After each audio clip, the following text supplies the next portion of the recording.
In this video, we're going to talk about how to make Instagram VFX CGI in Blender. So let's get started. I'm going to add a camera. Well, in this video, we're going to use some photo scan to make real environments. I love photo scans, so I'm going to use it in this video. I'm just going to fix up the camera on a position that I want, and I think this is a great position for the camera. Okay, so let's just slightly move it like that, move it downward like that, and let's see.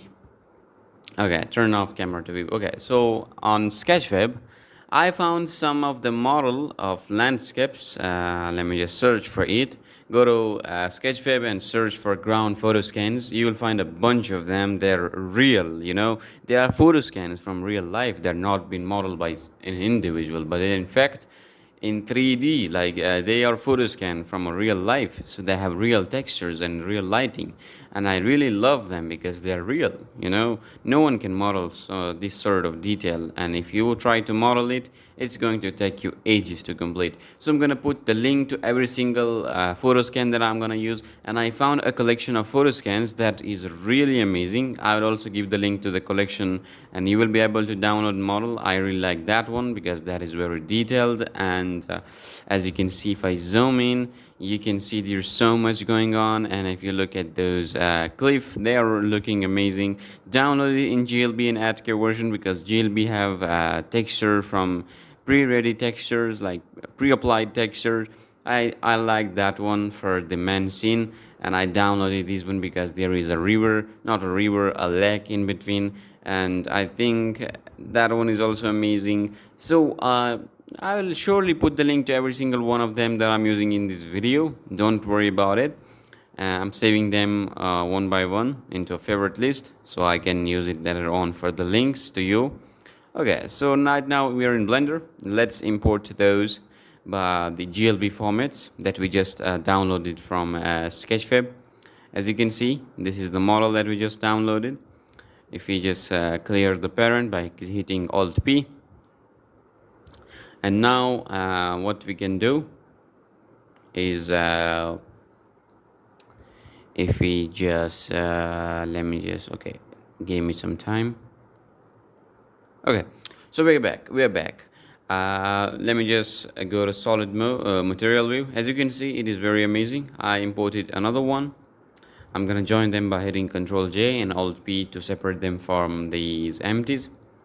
Okay, so let me just put them down like that, and I'm just putting them down in a row so you can see how they looks like. And this is the main scene that we will be working with. I'm gonna select one of them, hit Ctrl J and then Alt P to clear the parent and select those empties and delete them because they are messing up the scene. I don't want mess in the scene. Okay, so here we go. We have imported it successfully. The trees are not correct, but we don't really care about it. I'm going to scale it up like that, but right now I'm going to move it towards x-axis, then y-axis like that, and x-axis. Okay, and I think this is a perfect position. It have perfect details. It have we will surely add ground that we downloaded, but right now, as you can see, we imported all of the model that we were talking about. I'm going to import this model into the camera view here. I'm just trying to replicate remake the ground, So I'm just trying to align it with the ground so it's not making any problem, and I think that is fine.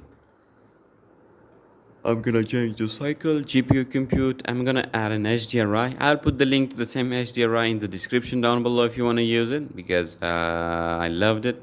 For now, I'm just gonna use a simple HDRI, but I'm gonna change it later on for the sake of the scene.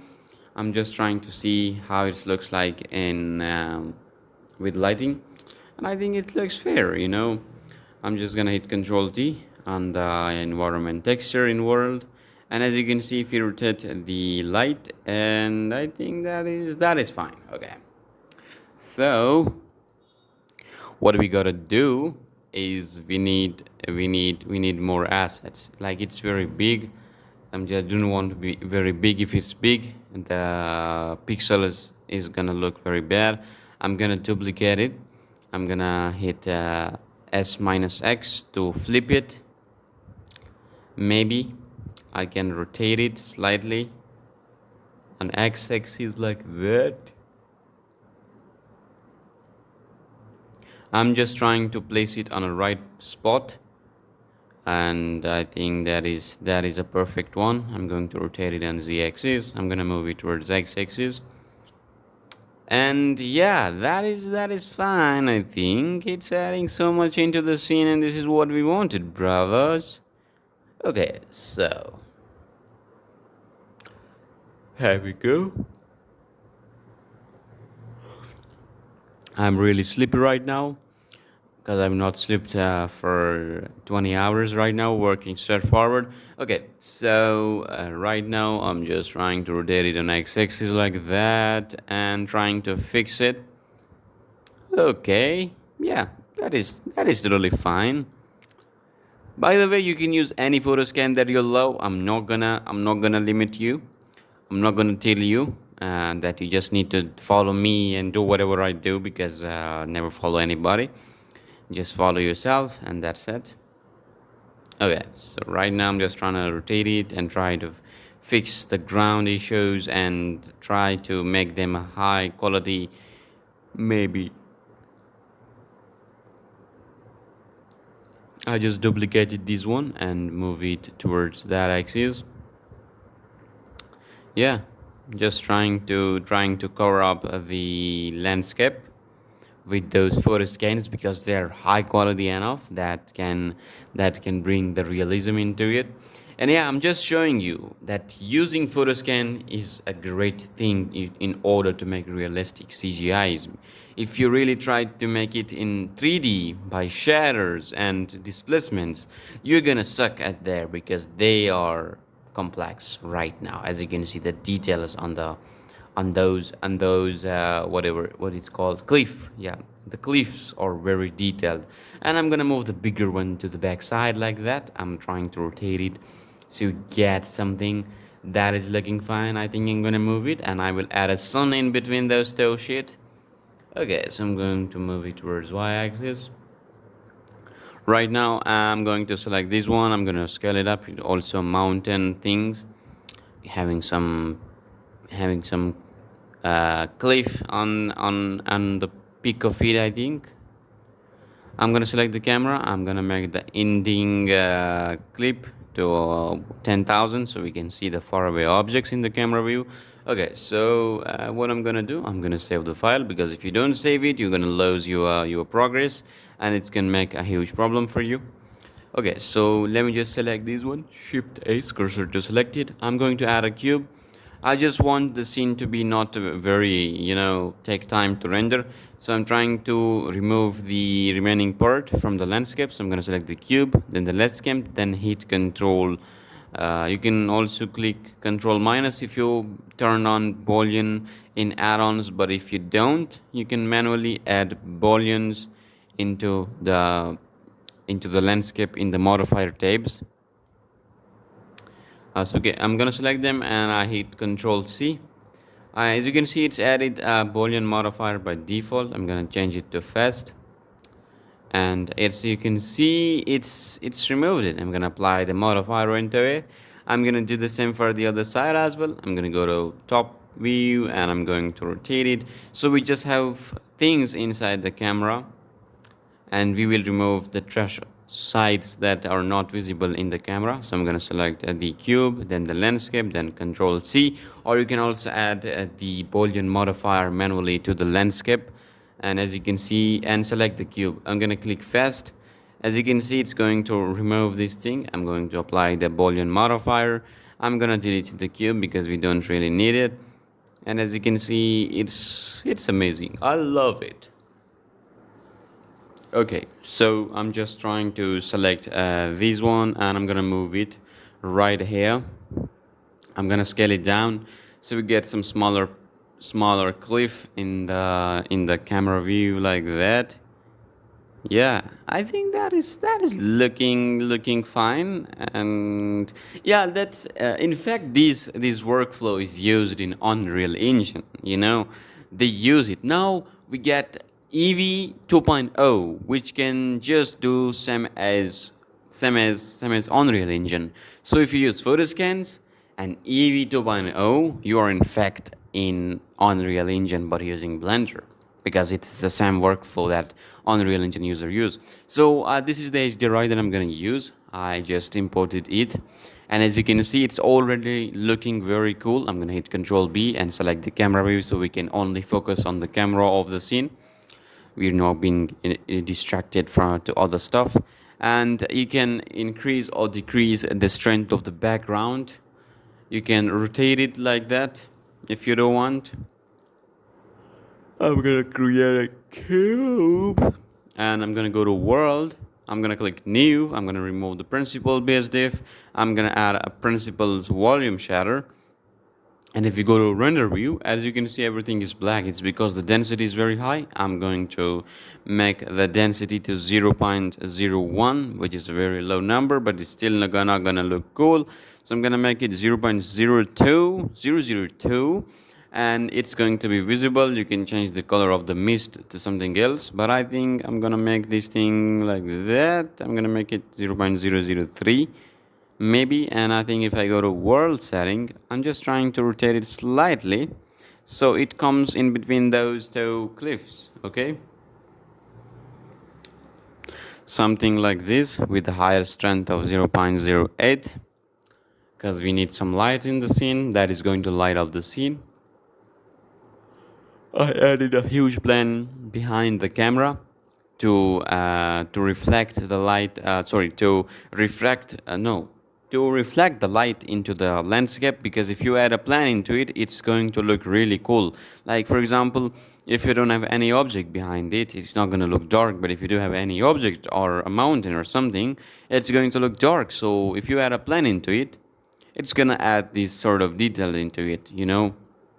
So right now I'm using that model. This is my brother's model. I will put the link to the same model in the description down below if you want to use it. I'm going to increase the focal length like that. And yeah, I photo scanned him and he regretted because I did some silly stuff with his model. But right now I'm going to use it for a good thing, for the tutorial and for the final video also. And I think if we just select the hierarchy and delete it. I imported the rigged model, and I will also give the link to the rigged model if you don't want to use it.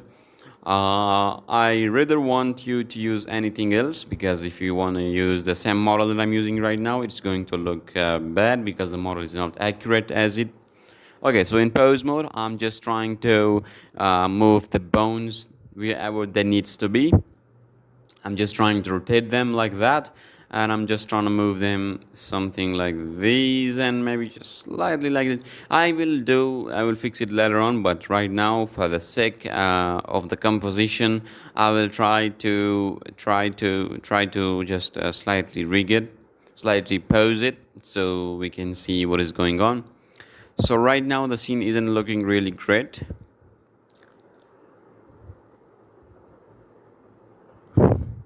I'm going to open up a shadow editor, and by selecting the landscape, I'm going to add an RGB curves into it, because I just want it to be slightly darker. Right now they are like very white. I'm going to add a saturation node. I'm going to decrease the saturation like that, and I'm going to copy those tone nodes and I'm going to paste it right here. I'm going to connect the color with the color. And as you can see, it's a bit darker now, and I think that is fine. Okay, after turning on the cube, the volume. Okay, so I'm gonna use this model by Rena Fox. I'll put the link to the same model in the description down below if you wanna use it. It's a really good model. You can make some silly animation with it, but right now I'm gonna use it for the main object of the scene, like it's burning. So I'm going to place it on a right spot that I want, and I think we need to scale it up, because right now, according to the scale of my brother, the plane is looking very small, so we gotta make it really big. So it makes sense for us that a person can be placed inside of this plane, and right now I think it's very small, so we gotta make it very bigger. Okay, so I'm gonna hit slash to go into local view of the plane. So right now I'm gonna add a cube into it. I'm gonna change it the transform or to local. Okay, so right now, select the cube, then the plan, then control minus, and wait, I'm gonna apply the Boolean modifier. I'm also gonna do this for the other side as well. Control minus, fast, and as you can see, it's cut it up. I'm gonna delete the cube. So as you can see, we got a separate section here. I'm gonna select it so we can rotate it. I'm gonna separate it from the main object, and I think if I just select this one and hit L to select all of them, I'm going to select this one also. Okay, something like this. I'm going to select this one and that one. I think that is totally fine. I'm gonna hit P for separating the selection. Okay, so I'm just trying to rotate it, or maybe I can move it towards the ground.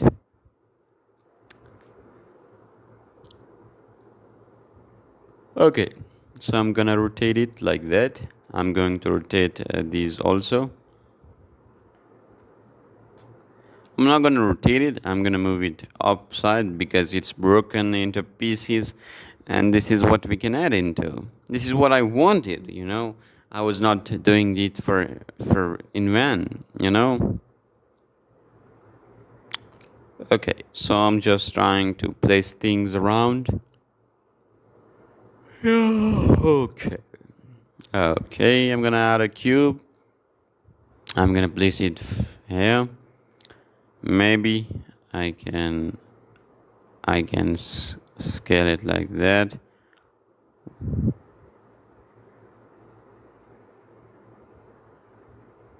I just want that I separate the downside of the plan. As you can see, L select them, hit P selection, and as you can see, we got a separate object, something like that. Sometimes I don't explain things really quick, but you know what I'm doing in the scene is very clear to you. I was just trying to separate those things from the plan. I don't know what it calls because my English is not good and perfect. I don't have so much vocabulary, but right now, as you can see, I'm just trying to move it like that, and I think I'm gonna hit Control S, save it. I'm gonna select the armature, slightly scale it down like that, Control S, and I'm gonna go to render view. Oh, the texture is not applied into. I'm gonna select the plan, and I'm going to select the already applied material, the material number 86 that I imported all the textures into.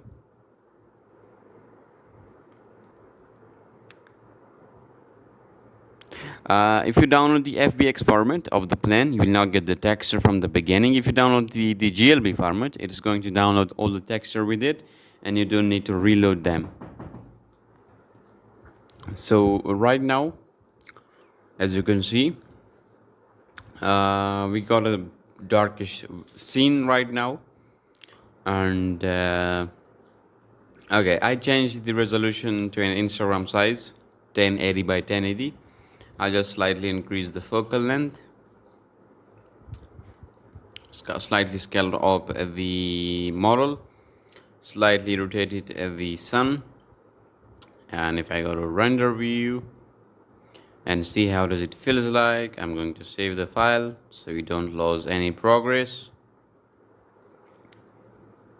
Okay, so I think that is totally fine. I added another photo scan into it so we can add some extra sort of details, you know.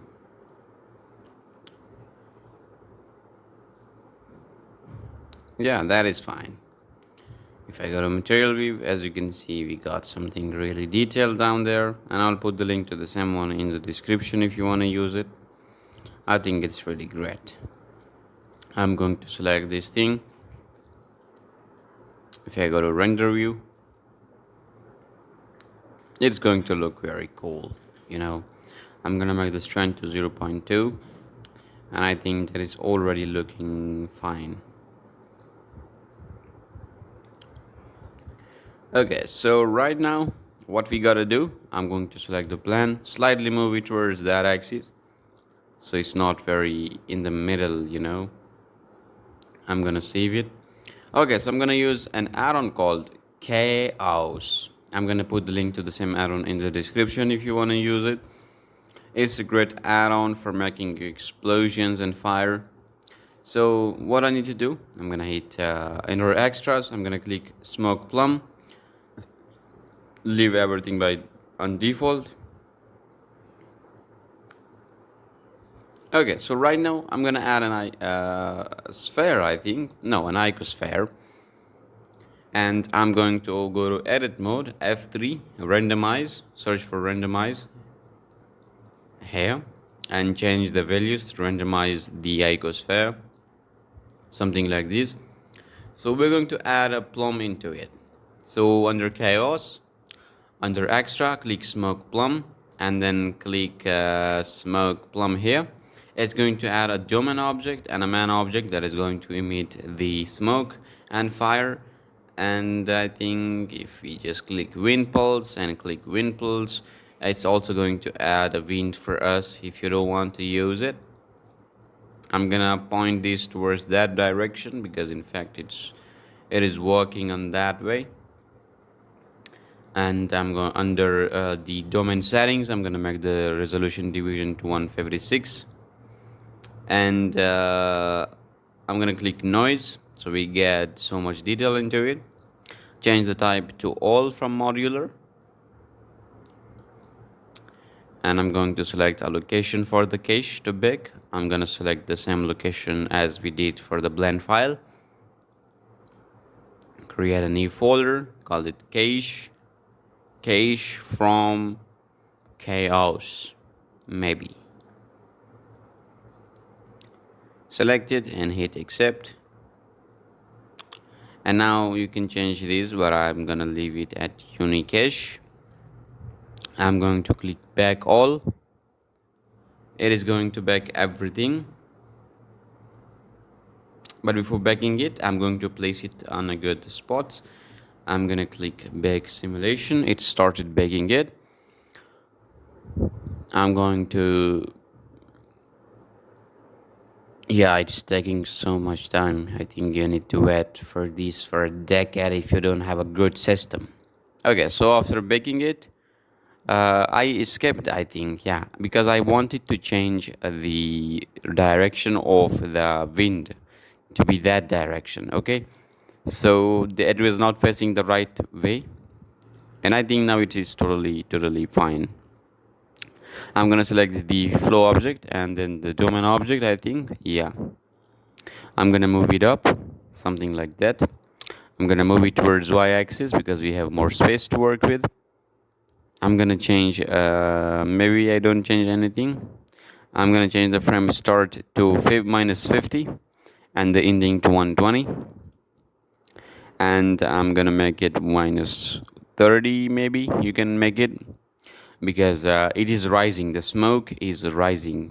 So that is why if you set it to -50, it is rising from -50, and when it reaches to 1, it is already rised. And right now I'm going to make the resolution division to 140 because my system was unable to handle a huge resolution. And right now if I click texture for the flow object under texture, as you can see, I already created a Musgrave texture. So under flow object, I'm going to select this texture. So we get some randomness in the smoke. So I'm going to go to cache and I'm going to click, I'm not going to click a W domain because it makes some problems. I'm going to hit back cache and it is going to back our simulation for us.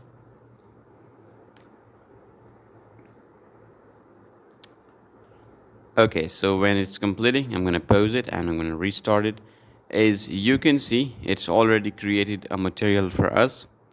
And now what we can do, you can play around with the smoke density. You can increase it, but right now it's huge. Density, I'm gonna make the density to 500. I think 100 will be fine. Maybe 200. 100. No, 50. No, I think that is totally fine. You know, you can make the resolution higher to get a higher quality fire if you want, to get a perfect fire if you want. And right now, I'm gonna play around with this color ramp. I think that is fine. That is totally fine, you know. I'm gonna slightly move the character so it create the silhouette that there is someone standing in front of the fire. Yeah, I'm gonna make the ending frame to 120. If you go to the end of the simulation, I'm going to select the.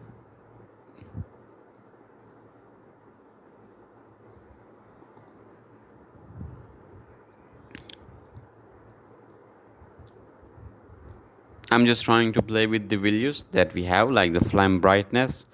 If you decrease it, it is going to decrease the flame. And if you grab the contrast to minus, it is going to look really amazing, I think. Yeah, I think I will go for this dark sort of fire. I think it looks really really good. I'm gonna slightly rotate it, and I'm going to slightly move it, the domain object. I mean the domain object. Okay, so I think I'm gonna slightly move it like that, and I think I'm gonna rotate it like that, and I think it is fine. I'm going to hit Control S to save it.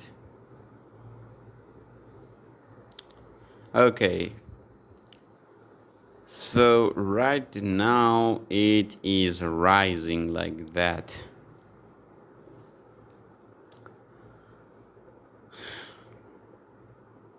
I'm gonna increase the focal length.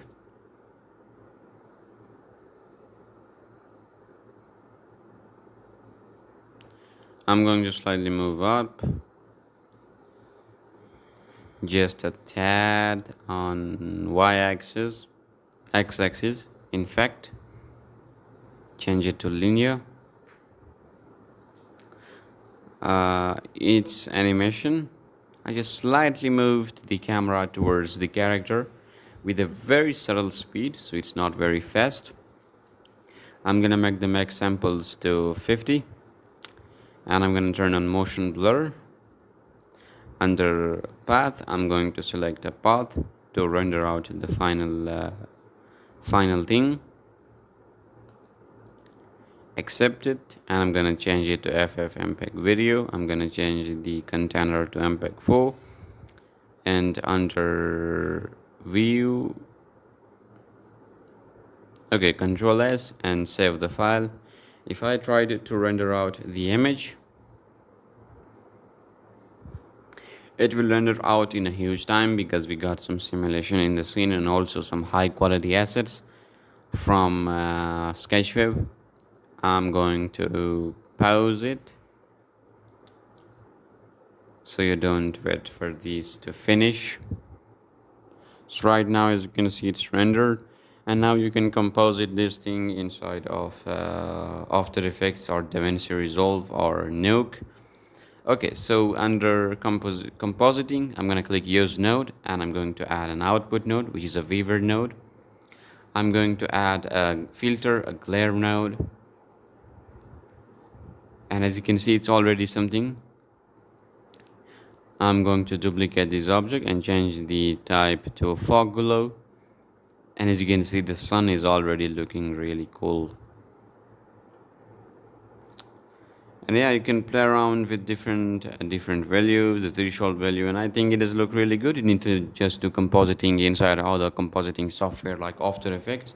But I hope you got the overall idea. So guys, thanks for watching. If you want to get something like that for the future, you can follow along and like this video, share it. Thanks.